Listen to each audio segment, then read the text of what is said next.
អ្នកទទួលខុសត្រូវជាន់ខ្ពស់ AND 3នាក់ត្រូវបណ្តេញចេញពីក្រុមហ៊ុនក្រោយហេតុការណ៍ធ្លាក់យន្តហោះ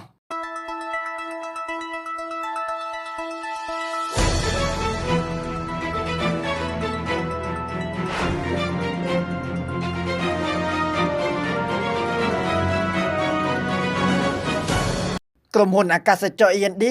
បានបណ្តេញអ្នកទទួលខុសត្រូវជាន់ខ្ពស់3នាក់កាលពីថ្ងៃសៅរ៍ទី21មិថុនាតាមបទបញ្ជារបស់នាយកអាកាសចរ AND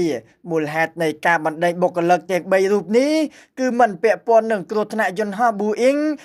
787 Dreamliner ឡើយតែដោយសារពួកគេខ្វះសមត្ថភាពគ្រប់គ្រងនិងចាត់ចែងម៉ោងធ្វើការរបស់បុគ្គលិកបម្រើការលើយន្តហោះការដកតំណែងអ្នកទទួលខុសត្រូវជាន់ខ្ពស់3នាក់របស់ក្រុមហ៊ុនអាកាសចរ AND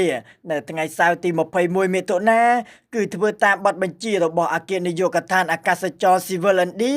ក្រុមហេតុផលខ្វះសមត្ថភាពគ្រប់គ្រងនិងមិនចាត់ចែងម៉ោងធ្វើការរបស់បុគ្គលិកបម្រើការនៅលើយន្តហោះឲ្យបានត្រឹមត្រូវទៅតាមបទបញ្ជាការងារ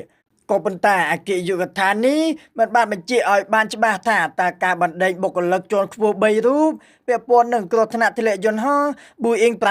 787 Dreamliner នៅជិតអាកាសយានដ្ឋានក្រុងអាមេដាបាតកាលពីថ្ងៃប្រហ័សទី12មិថុនាដែលបានសម្លាប់ជីវិតមនុស្សយ៉ាងហោចណាស់279នាក់សារាចរណែនាំក៏បានបញ្ជាក់ថាបុគ្គលិកទាំង3រូបបានប្រព្រឹត្តកំហុសបែបនេះជាច្រើនលើកច្រើនសាររួចមកហើយប៉ុន្តែក្រុមហ៊ុន AND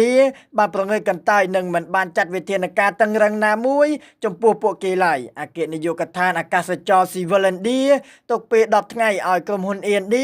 ដល់គ្រប់ភារកិច្ចនិងការទទួលខុសត្រូវទាំងអស់របស់ពួកគេពាក់ព័ន្ធនឹងការចាត់ចែងម៉ោងធ្វើការរបស់បុគ្គលិកទាំងអស់ដែលបម្រើការលើយន្តហោះនឹងរាយការណ៍មកអគ្គនាយកដ្ឋានជាកំហិតប្រសិនបើបញ្ហានេះនៅបន្តកើតមានលើកក្រោយទៀតនោះអគ្គនាយកដ្ឋានអាកាសចរ Civil AND និងព្យួរអាជ្ញាប័ណ្ណរបស់ក្រុមហ៊ុន AND ឆ្លើយតបនឹងបទបញ្ជារបស់អគ្គនាយកដ្ឋានអាកាសចរ Civil AND ក្រុមហ៊ុនអាកាសចរ AND បានអះអាងនៅថ្ងៃសៅរ៍ទី21មិថុនា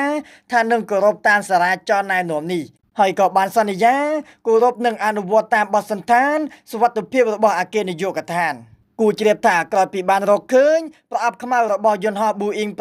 787 Dreamliner កាលពីថ្ងៃទី13មិថុនាអាជ្ញាធរឥណ្ឌាបានផ្ញើប្រអប់ខ្មៅនេះទៅវិភាគនៅបរទេសតែមិនទាន់ទទួលបានលទ្ធផលនៅឡើយទេអាជ្ញាធរកំពុងបន្តស៊ើបអង្កេតដើម្បីស្វែងរកដើមហេតុនៃគ្រោះថ្នាក់ធ្លាក់យន្តហោះនេះពីព្រោះថាប្រអប់ខ្មៅដែលបានរកឃើញអាចជួយផ្ដល់ព័ត៌មានសំខាន់ៗអំពីដំណើរការហោះហើររបស់យន្តហោះនិងកិច្ចសន្ទនារវាងអ្នកបើកយន្តហោះនិងអ្នកគ្រប់គ្រងចរាចរណ៍ផ្លូវអាកាស